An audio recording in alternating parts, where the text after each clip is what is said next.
নাটোর জেলা আহ্বায়ক কমিটি সম্পূর্ণ হয়েছে। বাংলাদেশ জাতীয়তাবাদী দল নাটোর জেলা শাখার আহ্বায়ক কমিটির সম্মানিত সদস্য হিসাবে বড়াইগ্রাম থানা থেকে 3 জন মনোনয়ন পেয়েছে। 1 শরীফুল হক মুক্তা,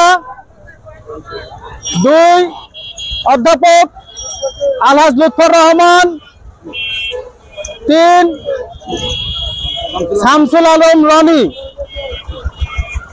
আমাদের বড়াইগ্রামের পক্ষ থেকে, বনপাড়া পৌরসভার পক্ষ থেকে আমাদের প্রাণপ্রিয় নেতা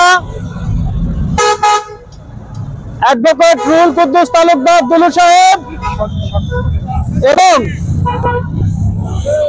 তারেক জিয়াকে শুভেচ্ছা অভিনন্দন জানিয়ে আজকে এই পথসভার আয়োজন করেছেন বনপাড়া ছাত্র দল, স্বেচ্ছাসেবক দল, যুব দল ও সকল অঙ্গ সংগঠনের নেতৃবৃন্দ।